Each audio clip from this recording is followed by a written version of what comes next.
entire unedited message with you. We do want to let you know, though, that she does go into graphic detail about Layla's death. Take a listen. Kathleen Redmond.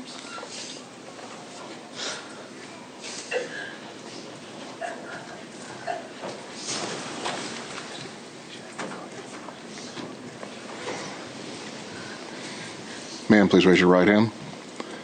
Do you solemnly swear or affirm to tell the truth in this matter? Yes, Your Honor. Ma'am.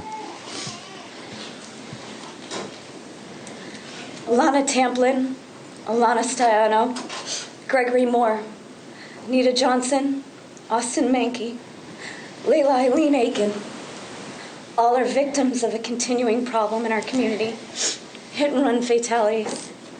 We have a chance today to begin the process of justice to all these victims. But Layla was ours. On March 25th, 2019, shortly after 6 a.m., Layla kissed me goodbye. She was the last one out that door that morning. As she walked out, she looked back over her shoulder at me and smiled. I told her I loved her and have a good day. Approximately 15 minutes later, she would begin dying. In my mind, I can't stop seeing her look back at me and smile. She sat in the grass and began looking for shells and shiny rocks in the gravel. What happened after this, the law and justice system refers to as vehicular homicide and leaving the scene of a crash resulting in death. These terms fail to properly convey what happened that morning. They are accurate but inadequate. Her brother saw a red truck traveling in the wrong lane slam into his little sister's head. He watched and heard the vehicle's tires crush her body. I say that again, he watched and heard them crush her body. He remembers this in vivid detail still. He states the truck nearly lost control before speeding away. They screamed for him to stop. He tells me what her body did as she lay there. How it looked like she had no teeth because her mouth was full of blood. And that her chest felt mushy when he attempted CPR, so he stopped. My son stopped a man who called 911. Alex ran home to me. I ran to her. I ran screaming her name. It took everything in me to gather the courage to look over that circle of EMTs, to see what my daughter looked like after Alex cried to me on the run there that she had been hit in the head and then run over. She was awake. She had woken up, I'm told, just before I arrived. Her beautiful face still looked the same, but the rest of her looked destroyed. She never spoke. She never looked at me again. She looked terrified and confused, like an animal caught in a trap. She struggled to breathe, panting. She screamed. When they loaded her on the stretcher into the ambulance, she screamed the whole way to the hospital. And so did I. She screamed until she started drowning in her own blood. She was gurgling. I could hear it. When they pulled her out of the ambulance, she was seizuring, looking at nothing, and making horrible noises in her throat. I screamed her name. It was the last time I saw her alive. I was alone when I was told she died. The same traffic that held up our ambulance caused her family to slowly trickle in to find out she died. I watched as they screamed and cried for her. I watched my mother find out that her only granddaughter she had prayed and wished so badly for, after 3 grandsons, was violently killed. I watched her father find out his firstborn child, the little girl who had made him a dad, was gone. I saw my dead little girl. She looked so small on that bed. When I kissed her little freckled nose, it was already so cold. I held her, cut and broken hands. I saw her name over and over again, telling her I was so sorry. I touched all her broken parts because I needed to bear witness to her final fight. I needed her to know.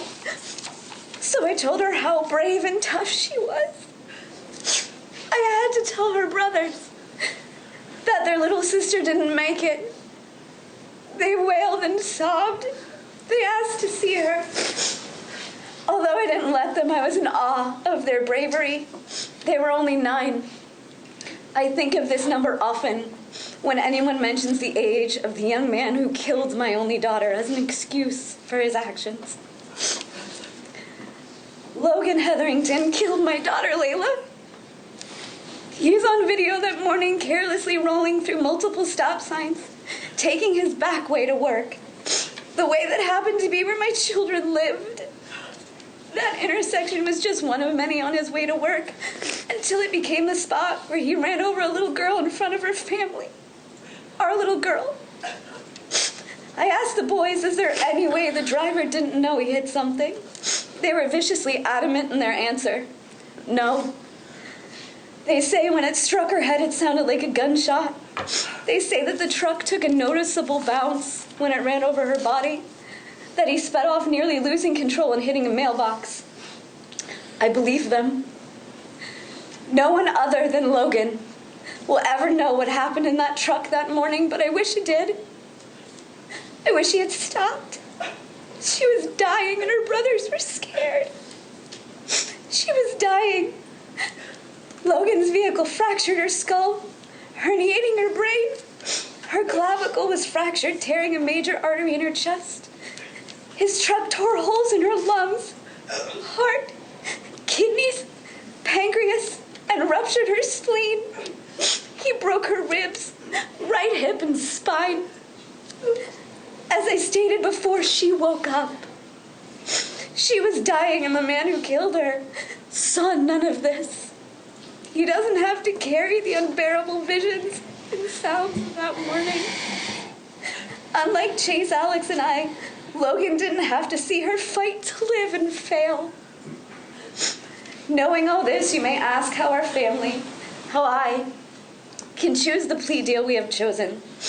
How we can offer such a short sentence while our family serves life. A life without her, just agonizing memories. To offer a choice when our family was never given a choice. When Layla was never given a choice. The truth is, it would be easier to hate Logan, but I don't. I'm so angry for the selfish, careless way he drove. I'm angry he left my boys to try and save their dying sister. I'm angry that every moment after her death was about him and self-preservation. I'm angry, but I'm a mother. And I don't see an evil man when I look at Logan. I see a scared young man who made stupid, selfish choices, as teenagers are known to do. I don't agree with many of the Hetheringtons' decisions, yet while these decisions may seem selfish to me, I understand they are afraid for their child. I know that fear. The terror of facing not seeing them for an extended period of time, the extreme desire to protect them from pain, both physical and emotional. I don't agree with their choices, but I understand them. Logan killed my daughter in a horribly violent manner, but he didn't mean to. He's not a murderer. His family's not evil, cold, or calculating. They're afraid. Although everyone in this room that knew her is so angry at the Hetheringtons, at Logan, we see them for what they really are, a family in pain, because we feel the same. We're afraid of living without Layla, as they are without Logan. She was pure light. She was beautiful, kind, forgiving, and happy, and so freaking funny. She infused sunshine into your life with just her presence. We all fought to be around her because of how good she made you feel. She gave what we call Layla's rhino hugs, where she would sprint full speed into you, throwing herself into your arms in pure joy to see you, even if you just stepped outside to check the mail. When she loved hard. She loved everyone, and she meant it. She was a messy, silly, sparkly ray of light who threw love about like confetti. Although All of our hearts are broken. It was hers that stopped beating that morning. The justice we are seeking for today is for her, not our anger. Therefore, there is no room for vengeance, anger, or hate. They have nothing to do with Layla and would do nothing to honor her. For those of you who had the benefit of witnessing my relationship with my daughter, you know she'd expect me to fix this. I can't, because I can't bring her back. I can try, though. Try to make it better, not worse. Try to not make this situation any more awful or dark than it already is. To try and bring some of the light that Logan snuffed out that March morning. Justice, however, is a two-way street. Justice is for Logan, too. That's why we've settled on this plea deal. Our family believes justice for Layla and Logan is a sentence applicable to the severity, as I have detailed in this statement, of the crime, that still leaves room for forgiveness. Justice is Logan serving his sentence, then being free to live his life in remembrance of the life he took, hopefully inspired by the compassion he was shown and experiences completing his community service to be a better man for it.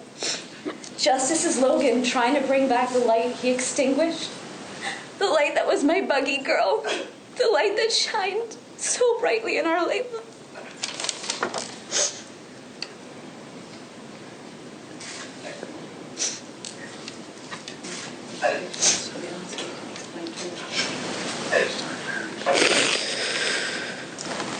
This is how best I knew Layla, that little smirk on her face. This is the way she smiled at me before she left that morning. It's so hard to look at pictures like this from the first day of school and know these days that brought so much excitement for her getting ready to go back to school was where her life would be claimed. She was beautiful and funny. She wasn't afraid of anything. This is the last Christmas I spent with her. She's a die-hard Patriots fan, but she let Daddy believe that she liked the Dolphins too. Of all four of my children, she was the toughest. If there were shots to be given, she'd take it first, even before her older brothers. Her older brothers, whom she loved very much.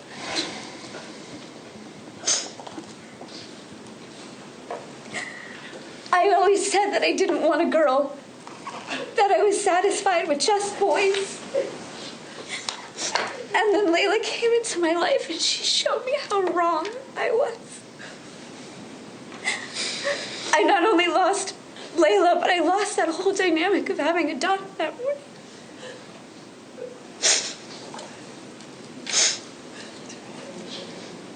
Ooh, that is just heartbreaking. And you can see Hetherington in the background crying while Layla's mom was sharing her message. He stood there, looked at every family member as they shared grief and anguish through tears, and obviously you could hear their sobs. He also apologized. Take a listen. I just want to say I'm truly sorry for what happened that morning.